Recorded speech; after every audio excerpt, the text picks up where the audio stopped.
If you like my videos, please like and subscribe. It's one of the only ways that we can shed a light on our little town of East Palestine, Ohio, now that the media and the politicians are gone. And consider joining our Facebook group, East Palestine Off the Rails. Get the truth from people that live here. Thank you so much. And I have found as long as I say everything is unicorns and rainbows, then YouTube allows me to post. However, for videos that I cannot post here, please visit me on Rumble, Phoenix on the Sword. That is Phoenix on the Sword. And I wanted to keep this video as unedited and uncut as possible. The only edits you will see are due to coughing fits and similar situations. Perfect. Works. So I'm sitting here with Dave Young. We just, he contacted me or something on Facebook. Yeah, I saw one of your posts talking about the symptoms that other people had and reached out to talk and see, you know, where things were lying. And then you told me that you had a couple people that had exactly what is going on with me, which I've not really heard of yet. So that's the shocker. I've had, in fact, then after I talked with you, I contacted two of the people that have identical symptoms as you, which are very strange. And so they also agreed to be interviewed. Awesome. Go ahead and tell me about everything that's going on. And first of all, where do you live in Paget? I live right behind Grimm's Crane on Paget Road. Okay. Right at the very top of Paget. I'm the first house on Paget. How far is that from the crash site? Depends on which one of their versions you want to use. The 1.5 or the 2.0 or now the 2.3, I believe. Because they've moved because I've been working trying to relocate people. I wasn't sick at all. I felt great. I was like, okay, some people are getting sick. I'm not that guy, you know, because people were right away sick. I'm like, this isn't going to bother me. I'm good. So I was trying Dave, before you go on, can I tell you something? Yes. I was the exact same way. So we did a few news shows, and I just stated last night on Greg Kelly, this was about a week or so after the blast. He said, "And how are you feeling, Rick?" And I said, I said, "I'm feeling fine. I feel the same as I felt prior to the accident." Right. And because my opinion, I even told him that night, was I don't care whether you have symptoms or not. We're looking at the long-term thing. So I'm not a guy that fakes stuff or say, but that is until I went into the creeks. After that, I started going twice a week or once a week into the Leslie Run down here at the bottom of By, and deathly ill diarrhea for 4 weeks. I could go on. I haven't since, and I will say, I don't mean to interrupt you, but on that subject, that has been since about the derailment time. But I had other things going on stress-wise, so I thought... What has been since?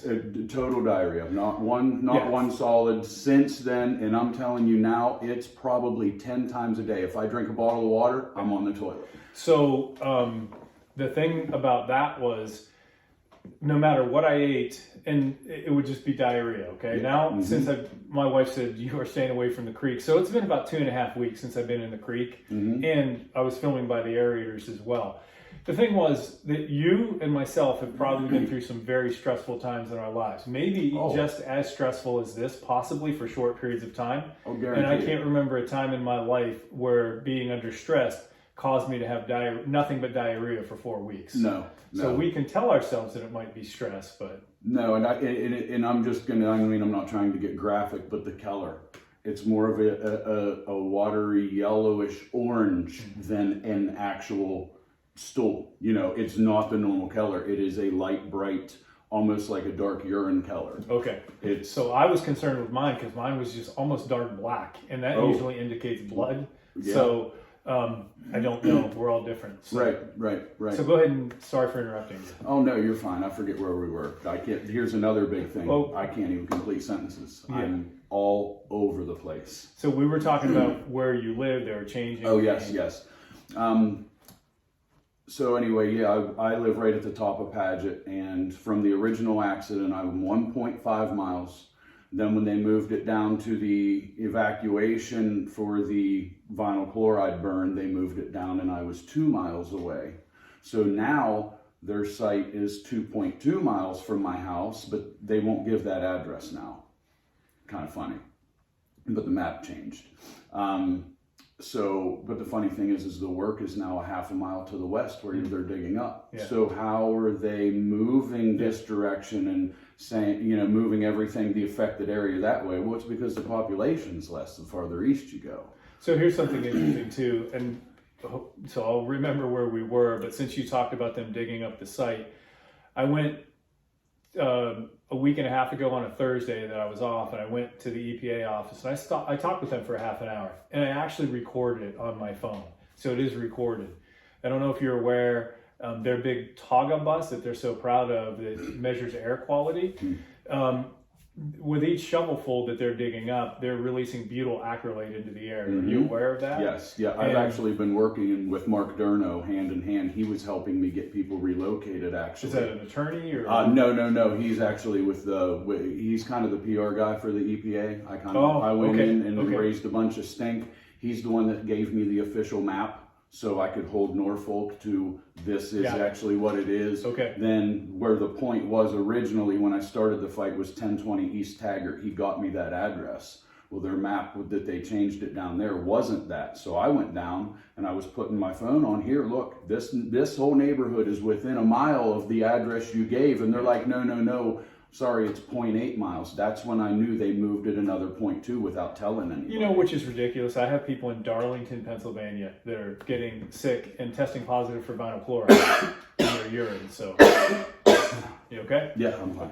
It happens when I talk. When I get more hoarse and more scratchy, the more I talk, and I start getting like that, and then I get goosebumps. So you told me about that when you came in the door. Yeah, I never am cold ever. And you can see, I'm not cold. I'm sweating. I'm sweating through my undershirt. So I sweat here, and then after I start sweating real bad, and then I'll cough or whatever, and I'll start getting these goosebumps, and they stay like this. It's a chill from the back of my shoulder down my arms and right here, but nowhere down here. I don't have them on my legs. I don't have them anywhere else. That's also funny that is where I am beet red.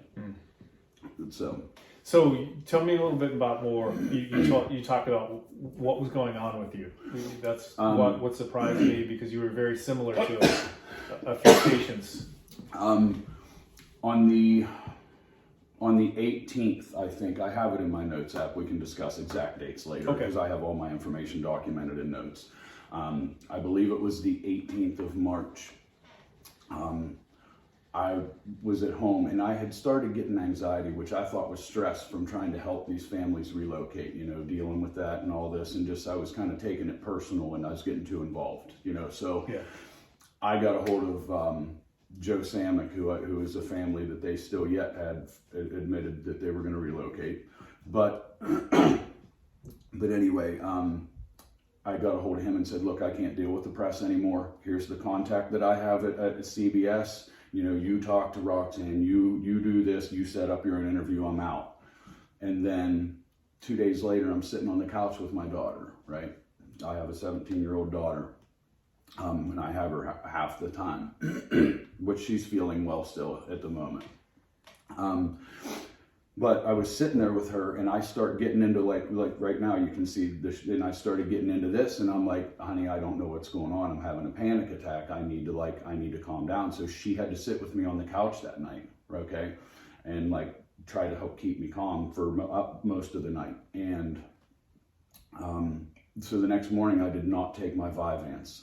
I take Vyvanse for ADD. It's been a lifelong diagnosis when I was young. So you've taken that for how long?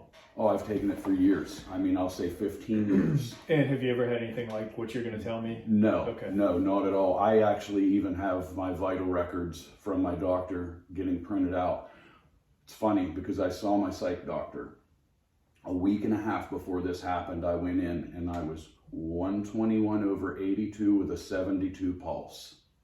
So as I have this panic attack, I'm like, I can't take this because it felt like I had taken 5 of them, right? And because I had my dose too high once and had to have them back it down. And it gave me just like this right here. So I quit taking it.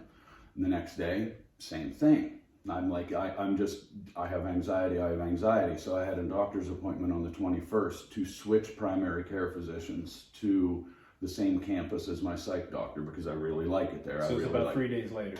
Correct. Okay. Yeah. I go in, and they're like, okay, why are you here? I'm like, I just need to switch doctors. I'm sitting in a chair just like you and I are. I'm fine.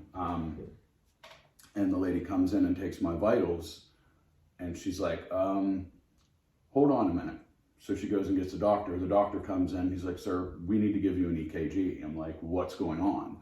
And when they first put the O2 meter pulse or whatever it's called on my finger, it was like 138, and then they sat there and it ended up going down to like 128. And my blood pressure was, I don't quote me on this, I don't remember that exact number, but it was like 155 over 110-ish, somewhere in there. They put an EKG on me, they made me sit still to get my heart rate down. The lowest it went was 102. And that was resting for That's like 50. the bottom number. Systolic is when your heart beats, and so your pressure is going to be a little higher. That's the top number. Diastolic is when in between beats, when your heart rests, and that's the lower number. So this was your lower. The bottom number was 10 something is at the lowest. Yeah, and my pulse itself got down to, I believe, 102. Oh, 102. Yeah, Okay. the pulse. So also blood pressure, I mean, pretty normal is 120 over 80. Mm-hmm. So we'll go on. So they did the EKG. Basically, I had said that this had just come on. I wrote it off as panic attack, but there had been rumor going around town from chemical exposure because I lived in East Palestine. And he basically said, okay, I'll see you back in 2 weeks. Like, that is all he did. I'll see you back in 2 weeks. So I left there. So I went to the clinic down in East Palestine they have at the church. I walk in the clinic and I said, listen guys, I just need to go back and forth with some symptoms on what you're seeing. And they said, well, you tell me what you have first. 3 nurses, RNs from St. E's Boardman that they've travel nursed into work. So they don't work for Norfolk. They don't work for the health department. It's a health department ran thing, but these are total independent nurses. It's good to know. So, right. So as I'm start explaining to them about shortness of breath, tightness in the chest, feeling like panic attacks, and my heart's racing and everything, and literally all 3 of them start doing this. And I'm like, what? Are you thinking I'm stupid? And they're like, no, keep going. I'm like ringing in the ears. I said, but I'm attributing that to the high blood pressure.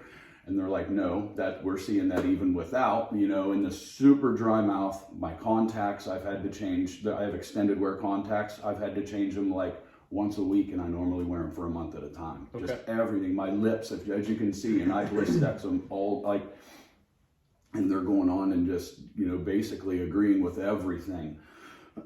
So they do my diagnosis down there, just do my vitals, write down all my symptoms and tell, what they're seeing. And I do have the paper. I've sent it to you. You can put it on here. I don't have a problem with that at all. And they wrote down about my EKG and that it was good. And I showed them a copy of it. I had it there. And I think I was 167 over 110-ish was my blood pressure at that time, and my pulse was 118, I want to say, sitting just like this. Yeah. And they said they're like, yeah, get back to your doctor, get it down.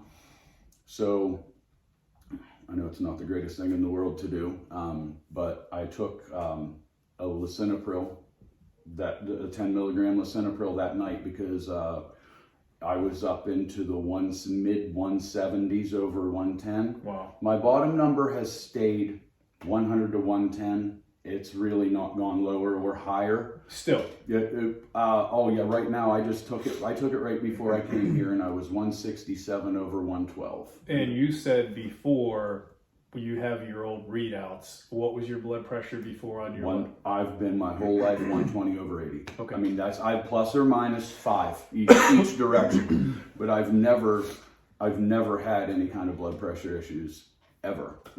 It's I had one instance 2 years ago, and that was a stress related issue with a death, and anyway, there were circumstances at that time to where I was on 10 milligrams, then that became too much. So it was 5 milligrams, which is just a microdose. And then I was right off of that, within a couple of weeks. Okay. I was never, but when I took it this time, it didn't do anything, and I have pictures of all the readouts that, I periodically would do. I would do it, every several hours and take a picture, resting just like we are now, not up running around trying to make it high. And that's what's frustrating about this is everybody thinks, well, if you would have had this before, if you were going to have an issue, you're making this up now that there's lawyers involved. And it's really frustrating. So like I called my PCP and said, or I called my campus and said, hey, I need to get back into the PCP. Oh, he's off next week. But if you go right now, you can go to Lisbon and go see him. So I went in and, why are you here? I said, well, I need to see Sean. Keep going. I got to grab my water. Go ahead. No, you're fine. Keep going. Fine. So I said I needed to go in and see the doctor because I had still having some symptoms and I can't get anything under control. And I was like, while I'm here, can you print out my vitals from the last 6 months while I'm in my thing, and I'll pick it up when I come out. And they're like, well, why do you need your records? And I said, because this is a new situation, and I live in East Palestine, and the worst word I could have said, my class action attorney said that I should document any side effects, whether it stays or we're using them or not, anything that happens through this whole deal, document it.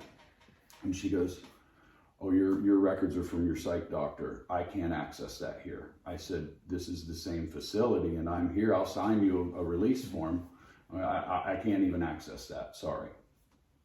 So I go in, they take my vitals. I was having a good day that day because I've had times it's been normal. Typically too, can I interrupt you? Yeah. You go into a facility, let's say you go to St. E's, and you just drop by and you show them your identification. First of all, it's none of their business why you want your records, okay? Right. First of all. It's not. Secondly, when you go into the records department, the doctor that treats you does not have to be working that day for you to get your records. Right. So right.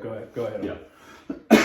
Yeah, and I found it odd that, anyway, yeah, So maybe their facility's different, but lawfully you can get those records whether that doctor's working that day or correct. The person at the desk said, I don't have authorization. If it was from this doctor, I could because he's here, but it was a runaround and I know it. And I'll explain as I keep going. So they do my vitals. I was slightly elevated. Like I said, I've had good days and bad. There's been days I've had my blood pressure be normal once or twice through this whole thing. It goes from manic to lethargic. When I'm lethargic and have a real bad headache, my blood pressure's not real bad. But on a day like today, when I'm manic and sweating and all that, I'm like off the charts. It doesn't matter what the medicine is. So they take my vitals. They're slightly elevated.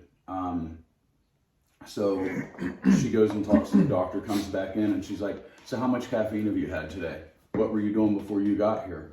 Blah, blah, blah. And I was like, the first time I saw this doctor, he saw that I was drinking a Red Bull and said that is why my vitals were crazy, which at the time, when he saw my vitals, he didn't say that until I mentioned East Palestine. As I said the first time in the first go around, I don't mean to jump around. That's another big issue I'm having is focusing. So is this the first time for you drank Red Bull? I'm not a fan of Red Bull, but no. Matter of fact, I'm very positive that I could get it admitted that every time I go see my psych doctor, I have a Red Bull in my hand because it literally calms me down. And your blood pressure's never been that high. Every time I go to that office, every time I go anywhere, I've always had a Red Bull in my hand, and my vitals have been 100% straight on. And that's probably something that I might have to pry out, but I'm sure that in the end I will get it.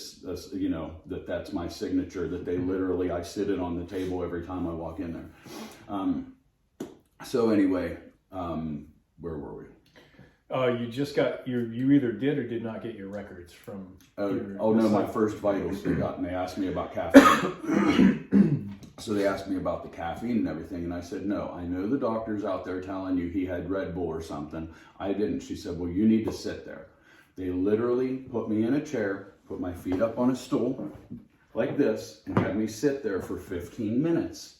They came back in, my blood pressure was like 157 over 105. She's like, oh, it's higher and after you've been resting. And I said, yeah, I'm really not making this up. She's like, oh, okay. So she leaves, doctor comes in. And when the doctor comes in, he said, why are we seeing you today, Dave? I said, because I can't get my vitals down. Well, I mean, this is literally what he said. 140 over 90 is normal for a 60-year-old. I said, well, I'm not 60, and this is just starting to happen. And I've already had to come off of my amphetamine medicine because it was worse when I was on it. So I'm still elevated, so I'm off of my meds and on new meds, and it is still staying the same with no change. So let's remember where you were about the 140 over 90. But it's funny, how people, they see things differently to suit their narrative at the time. So when I was in school 30 some years ago, 140 over 90 was considered borderline for somebody, our age. Right. But that borderline hypertensive 140 over 90 means that you're going to hurt the inside walls of your arteries over time. Mm-hmm. So since then, they have lowered and lowered and lowered that. Right. Where I believe, I can't speak for that doctor, but most doctors you go into these days and you're 140 over 90, they are going to push like hell to put you on blood pressure medication, so your blood pressure's too high. Right. Now, I don't know the doctor that you're seeing is that truly what he would tell all of his patients? Maybe. I'm not so sure about that though. But yeah, I have my beliefs. It's not a fact, but I do believe that it was just following his thought process and dismissing what was going on. So he said, okay, well, let's double your lisinopril and we'll start giving you 20. And I said, okay, but the 10 isn't doing anything. He said, well, we need to give it some weeks to go. I said, okay, well, what about my other symptoms? He said, well, what other symptoms? I said, my other symptoms, the sweating. I said, look at me, I'm drenched in sweat. It's 65 degrees in here. I said, the shaking, the dry mouth, the racing that I'm feeling. And he said, he tried to use the excuse that, well, you're not taking your Vyvanse. Okay, so anyway, I'll just leave that alone. So he used the excuse that I wasn't taking my amphetamine, and that's why my vitals were high. And so you'll have to cut this here. I need a breath. All right. So starting over, he basically said that it could be caused by anything, and I said, well, I'm not even taking my medicine that I need to take, and I need to take that medicine. I'm on it for a reason. He said, well, don't take that medicine with your blood pressure high. I said, then what are we doing to alleviate this problem? And he said, well, I'll double your medicine, and we'll see you. I'll see you back in 2 weeks. I said, what about everything else that's going on? He's like, what do you mean what's going on? I said, the sweats, the shakes, the dry mouth, the tightness in my chest. When I'm sitting here, I feel like I'm breathing through a straw. And the weird part is, if I take a deep breath, it doesn't feel constricted. It's almost like my body's not telling myself to breathe deep enough. And I don't know what causes that, whatever, whether it's related to blood pressure, heart rate, or neither. But I'm explaining to him, I need to figure out what's going on with me. And he said, well, I don't know what you're talking about. He said, you can see your psych doctor about that if you're having issues. And I said, well, these are symptoms that they're seeing from long-term exposure to these chemicals in East Palestine. He looks at me and says, no, if they were having that, I would know about it. I said, no, this is from their health assessment center that's run by the health department. He said, I know that we're the ones that are down there. He said, that's our people. I said, no, it was independent nurses from St. Elizabeth's. He said, no, but that's run by our people. I said, okay. I grabbed my paper and I sit it on his lap. I said, read my vitals and what their assessment says. He reads it and he says, well, I mean, that really doesn't mean anything. I said, I thought that was your people. He said, well, it's not really our people. I said, well, you just told me, you dismissed me saying you would know if that was happening because it's your people. And now that your people gave me this assessment, now they're not your people anymore. He said, well, you know, we give them, they use our bus to transfer and stuff down there. So through the chains, I would still know. So his narrative changes midstream. Oh, as soon as I called him out and had proof to hand him, he changed his tone 100%. And he said, well, I'll see you in 2 weeks. And he also said, if you have more issues about your heart, he was going to set me up with a consult for a cardiologist in a month or two after he saw how things went. So I've got a few things. Hopefully I can categorize them in my brain so I remember. Number one, I've got a great medical doctor. He's actually my college roommate, so we've been friends for around 30 years. But there's another person that is married to a medical doctor that comes in. And so the medical doctor was at home for a Zoom meeting with their organization they work with the hospital they worked with. The wife said that she was disgusted at listening to the Zoom meeting and she left the room because they were told the protocol of how to treat these people coming in saying they were from East Palestine. So that's number one. Number two, we'll discuss some of the patients that I have. The reason again that I said, man, you got to get over here. We got to talk. Because I'm seeing this in my office with patients, and I'll tell that story in a bit, but those patients, 2 of them I called, and they've already also agreed to be interviewed because they want their story told. Right. And lastly, so again, they're using that narrative. They change what they say in midstream to fit the situation. I don't think they understand that. I think they're being told that, and I'm not even sure why, actually. I've always found that it's served me and my patients well when I use the expression, even though I'm paranoid, doesn't mean nobody's out to get me, right? So if a patient comes in, we have all kind of categories of patients. One can over amplify things. One can be so sick and just play them down, and then one's just, bored, just as you would say, the normal, and then you got the far ends. But let's say you have somebody on the far end, and you know that, there's somebody that gets upset over things. You still cannot not take what they're telling you seriously. You have to take every patient serious with what they have, and then you have to assess that patient properly. A doctor is a fool if they believe they already have a preconceived notion of that this person is just crazy or not telling the truth, and they don't assess them properly and they just kind of shoo them out the door. And I think that's going on with a lot of Palestinian people. I have empathy, number one, because common sense, but secondly, I got sick myself. Right. So go ahead then. Sorry. No, yeah. So what happened after you was that the end of the visit? Yeah, pretty much. He said, I'm going to schedule you. I'm writing you a prescription to double, to double your blood pressure meds to increase the dosage. And, I showed concern that I really didn't think that was really going to be effective because the initial 10 milligrams did not do anything. It actually kept climbing from when I started being on that.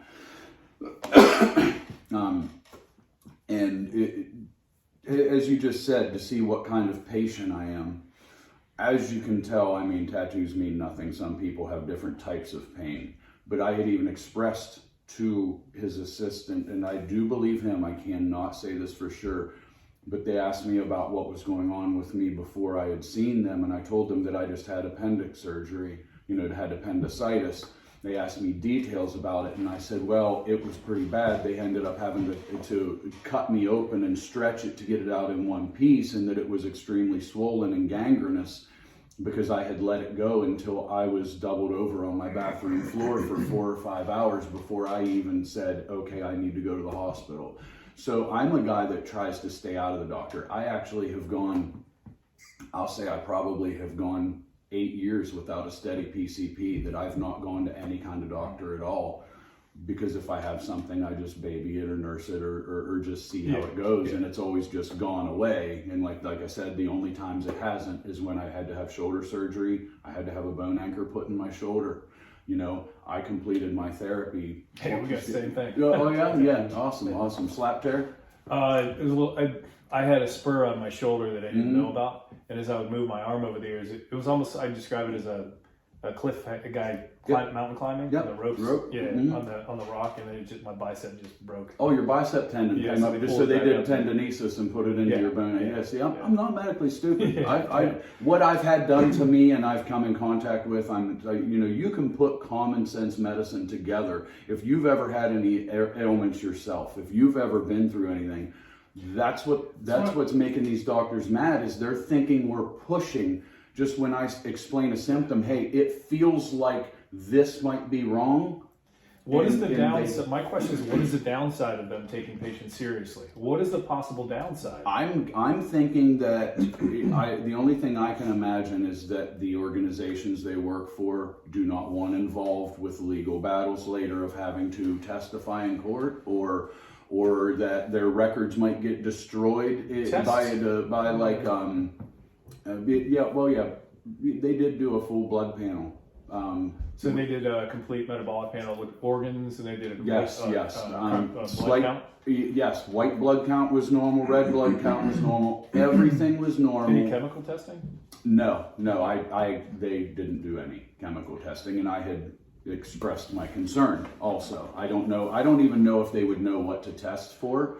But you would think that they would contact a lab that might. If a patient really had chemical exposure and they know my address and I go to that same office, I have been going to them for 2 years on the other side, and they all knew what I was going through. And when I came in 2 weeks before that, I'm down there in town, I'm working, trying to do this and do that. You know, it just blows my mind as to why they wouldn't want to help the patients. And it's not the whole facility. So I'm not going to snowball the whole facility. It was this one doctor is the only one that has ever slighted me there, and I won't go back to him. So a couple things. So I want to remember about. Let me just say it now. So this is the first time in over 30 years that I've ever had blood work turned down. So when I would write prescriptions, initially they were filling them, but then they started stopping some of my requests, like vinyl chloride, benzene. I have never seen a lab go against a doctor's request for blood work. So that's when you called me. Ironically, I couldn't answer right away because I was on the phone with a lab, and I wanted to talk to their staff because I want to know why they were turning the labs away, and to get the specific CPT code that they needed. But another subject, so I've never seen that before in my life, where they're going to go against the doctor's lab orders. But secondly was, I mentioned before in another video about a canary in a coal mine. You talked about your daughter who's fine at this point. Right. I'm glad to hear that. Right. But I'm wondering if the people that possibly like us that just happen to be sensitive to the certain chemicals that might be in the air are the ones that are the warning for all the other people, but they're not heeding it. Oh, right. So I've always been a little sensitive to chemicals, and when I went down to the creek and got sick like that, the funny thing is that you can't see the chemicals. And when you go into the doctor, you don't have a gash from maybe you're out cutting something and you gashed your arm open. Right. So it's so simple to discount what you're feeling because there's no physical appearance of you being ill. Right. And do you have anything to add with how have you been feeling since? I have been relocated for going on 2 weeks now. I was staying away half a day, still getting worse. I was staying away 3/4 of a day, still getting worse. At this point, I'm completely relocated. I stopped back at the house to feed the cat because I can't take the cat with me. Okay. So the cat seems to be in good health. Once again, like we say, you can't see anything. But my dog has completely changed his attitude, lost his appetite, been pink around his eyes, this, that, the other. So I got him relocated with me. I actually am taking him to the vet to get him looked at. He had a rash one time early on, and I thought that it just might have been some of the ash in the grass had rubbed his belly, and he was getting red just like the people around here are anywhere that they're getting touched. I took him and had him groomed, told him, this is irritation, so they used a special shampoo, and he cleared up and it went right away. Well, then it started coming back, and that's right around the time that I had relocated. But I've actually gotten worse as far as redness. Like I am a light, you can see by my hands, the colors of my hands, that I'm most definitely white, and it's not summertime, and I've not been outdoors at all. I've been either in the house or in the hotel room. But now it's feeling like when I feel like this, it feels like I have a sunburn on the inside. Like I know that sounds stupid. Nothing does really, if that's really what it feels like. But it feels like my skin is hot on the inside. One thing to add, when they took my temporal down at the medical assessment center, I was 101.3. So they thought that I maybe had something else. Mm-hmm. But I took a COVID test, a strep test, and a flu test. And the following day, my doctor called and said my white blood cell count was normal. So I went back to the assessment center and had them put that in my file, that I did have full labs done and everything came back normal except a slightly elevated liver enzymes. So you're 2 weeks removed now. How's your digestive tract? Getting better? None, no. Everything is staying now. It was a lot more up and down as far as how I felt. I'd have good days and bad days, but now it's more whether I feel manic or whether I just feel like severe headache, head stuffed up, and can't even get my lazy ass out of bed. Like that is what I'm going back and forth now. There's not a normal now. I have a transition point for a very brief time in between that I feel half normal, but it's like a Jekyll and Hyde. And that's what frustrates me, is it's so hard because you have the initial exposure people down in town that are having, the Hyde part of it, which is the down and the throat and everything that's going on that way, and the stuffy head and the burning nose. But, that's why it's very frustrating when you try to tell someone about the other symptoms and no one wants to believe anything about it. How's your sleep? I'm not. Like last night, I took 10 milligrams of melatonin. I finally made myself just shut the TV off and try to go to sleep at around about midnight. And at 1:38, I woke back up and I was out walking the dog around the parking lot because I couldn't sit still. Do you normally have sleep problems? I normally sleep 5 or 6 hours a night. That's my normal. But that's because I was normally a productive person. I would set the alarm, not have any kind of issues. So when you wake up normally, you've had 5 or 6 hours. Do you feel rested normally? Yeah. I feel that's my normal. Okay. That's what I've been doing for years, work routine, and I've always functioned well. My body's reacted well. I've always been perfectly textbook healthy, aside from physical injuries. And this isn't the first stressful event that you've ever had in your life. No. Where are you sleeping now? Oh, now I will say averaging 3 hours a night. But the weird thing is I'm not tired when I wake up. I'm just as go as I am right now. I'm not feeling tired, and that's a concern to me. Like it's like I'm on a drug, that is something that is giving me. It feels like I've taken a handful of my Vyvanse all the time, and like I never quit. Like I take multiples and just never sleep.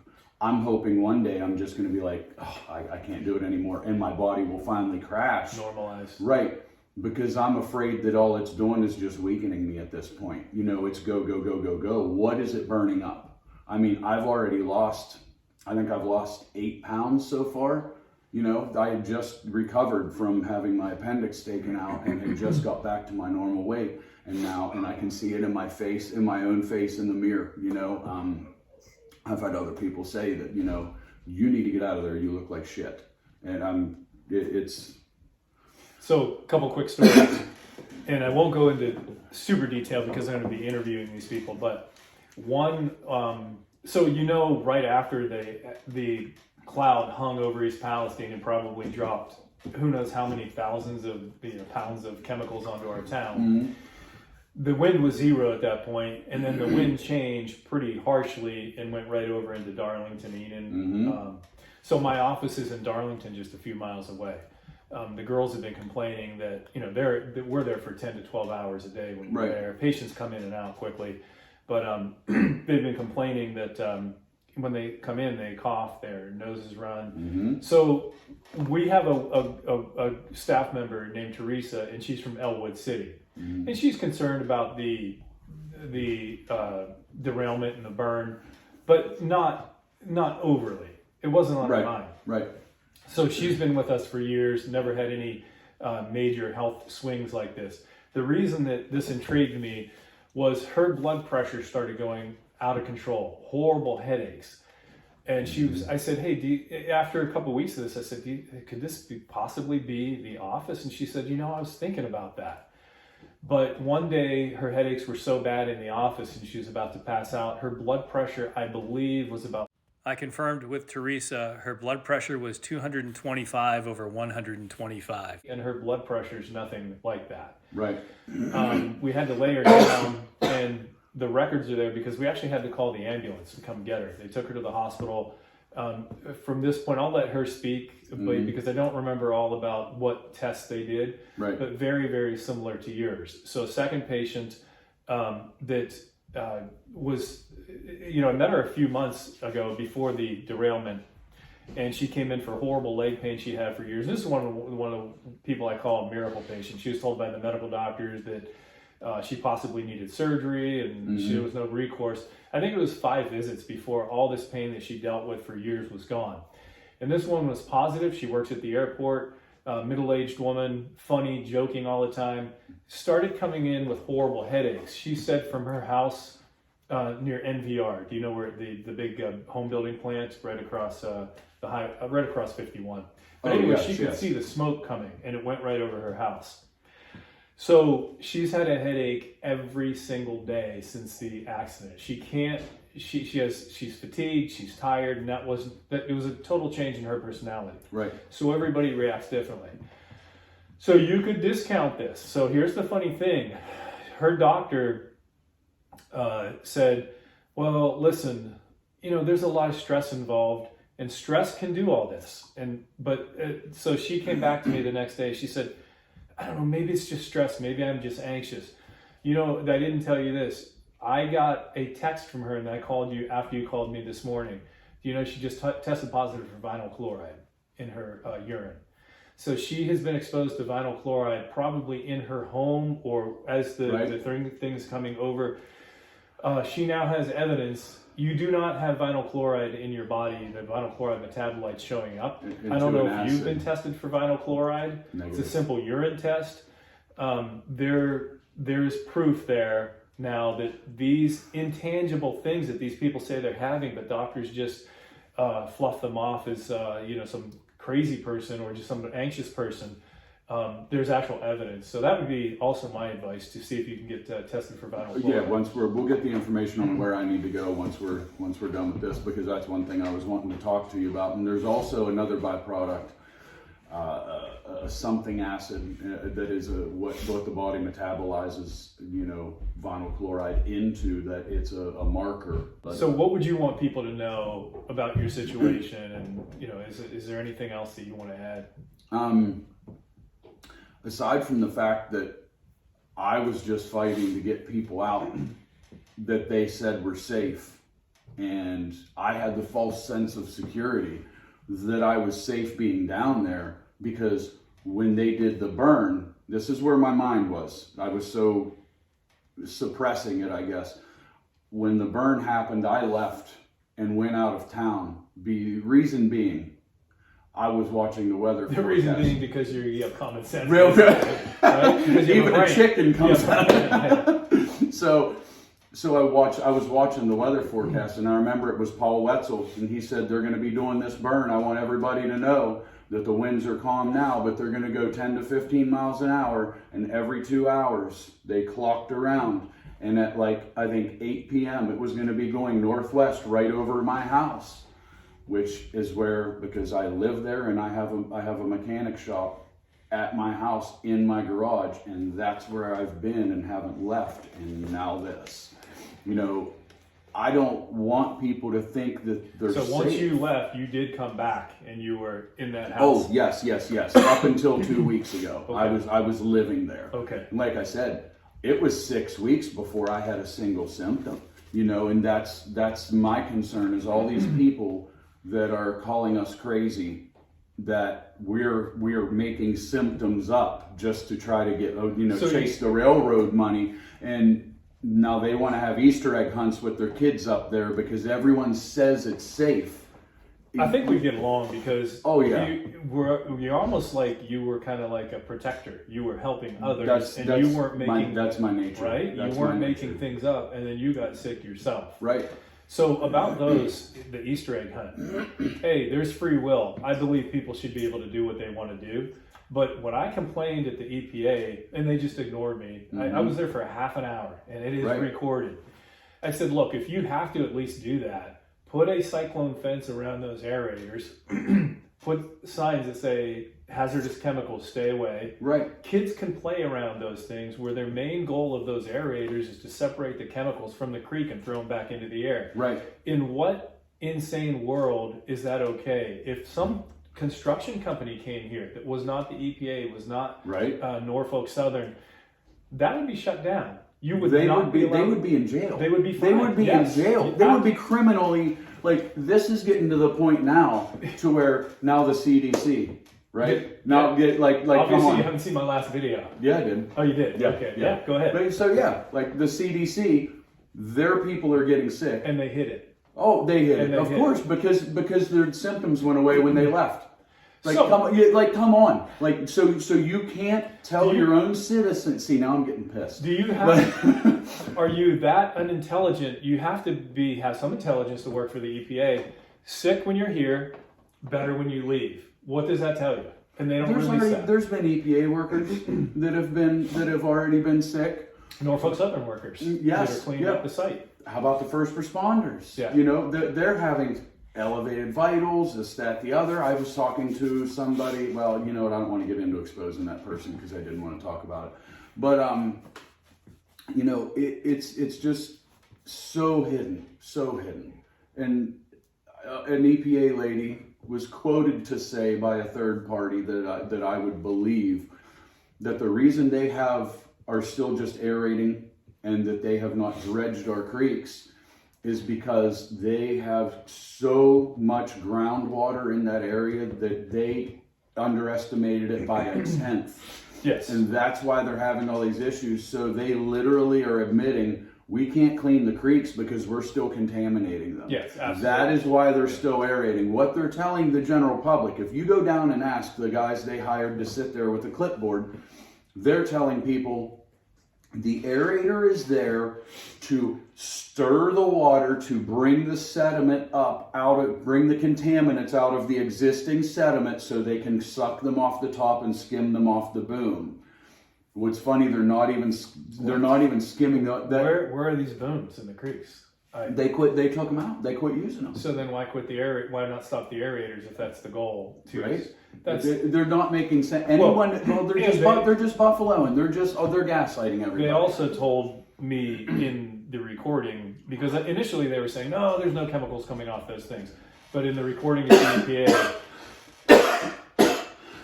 EPA... Sorry.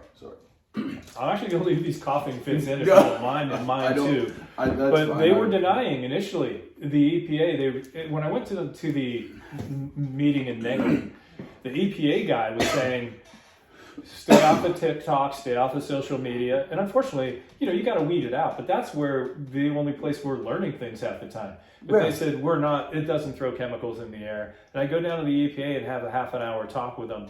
And they say, yes, it's throwing chemicals into the air. If there's chemicals in the water, it's throwing them in the air. And, we all know they're trying to evaporate those chemicals. Well, what is that doing to the surrounding area? Like, let's be real. Why are they not testing? And I got this from you. It's a very, very valid point. Why are they not testing the air quality around that area? If you were a 5th grade student setting up a science fair experiment, you would say, hey, Jimmy, let's throw some air monitors around there too to see what's coming out of there, right? Right. You don't have to work for the EPA and have a high IQ to do that. No. But I asked them as well too, since we're talking about this, they talked about, vinyl chloride dissipates quickly. I said, does butyl acrylate dissipate quickly in the air? And she said, no, it doesn't. And I said, do you know if there's any butyl acrylate coming out of there? And she said, oh, that's an SVOC, it doesn't get released.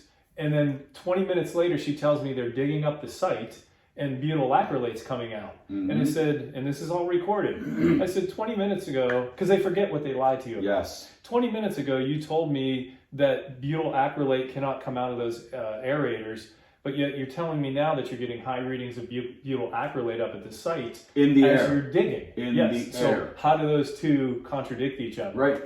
So there's another example of saying what you need to say to fit your narrative at that second.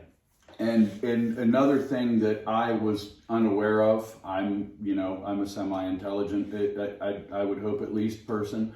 I was totally unaware that vinyl chloride actually can bond into water and other materials and actually survive and not boil off. So I do not know that. And leave trace and stay in water and survive in water and absorb into the water molecules and stay as a chloride. There is so much we don't know. Oh, I know. And my worry is that they'll never know what it is that's doing this. Like, we might have whatever the byproduct may be, whatever we metabolize it into from vinyl chloride, but there were 20 different chemicals. So if you mix vinyl chloride and benzene, what does that make? And thousands that burned off. I mean, they created thousands of chemicals that we don't know of. Well, that's what I'm getting at. 20 different chemicals. We don't know if this one touched this one and this one and this one, or if it touched this one, this one, and this one. And you could have 10 different byproducts from each of those. When they touch each other, they can not react upon themselves. They can do many. So, I mean, you're looking at a 20-digit list of chemicals that could be out there. I mean, you have 20 different chemicals. They can be mixed in 20 different ways. They could each have 10 byproducts. Just like the vinyl chloride has their byproducts. You have your phosgene, you have your hydrogen chloride. Formaldehyde. Right, formaldehyde. And then you also have dioxins from the incomplete combustion. Hey, check this out. Deborah Shore and what is the head of the EPA? I can't remember his name. But a couple things about not testing for dioxins. Number one was we don't know what they were here before. We don't care what they were before. If they're super high, let us know. Right. It doesn't mean that we don't need safe. Like, okay, say it was 999 before the railroad came here, and people should have been sick, and maybe people were getting cancer from it. It doesn't matter, right? So their threshold. Let us know what it is. Right. Their threshold is 1,000 parts per trillion on a super site, but other states have a 100 parts per trillion. And from what I gathered, we've had readings of 700 here. I heard off the record we've had readings of 700. So that's not off the record. That's actually why Indiana turned our dirt away. And we have truckers that actually drove there, and they had to drive the trucks back. At the crash site, they tested positive 2 soil samples for 700 parts per trillion. Normal threshold is 4. Threshold is 4 from my understanding. When you get up, there are some states that their threshold is 50 parts per trillion, okay? Before they have cleanup. But the other thing that Deborah Shore said, and they kept saying was, and they said this to my wife when she went down to the the help welcome center, I guess you call it. Yeah. She said, well, why you need to test for dioxins? She said, listen, man, barbecues create dioxins. So here's the point where they're so stupid. If barbecues cause dioxins, how many barbecues went off in that blast? Millions of barbecues? More than millions. So more than millions. If barbecues create dioxins, Mm-hmm. you're telling me a million barbecues didn't create a million more dioxins than... But the EPA, they want natural gas stoves banned. But because they create dioxins and they make your environment unsafe in your house. We keep going on. Yeah. Where's Greta Thunberg and where's everybody else, the environmentalists here? And what else do you have to add? Because I haven't eaten. And no, we could go on forever, and we will do this again for sure.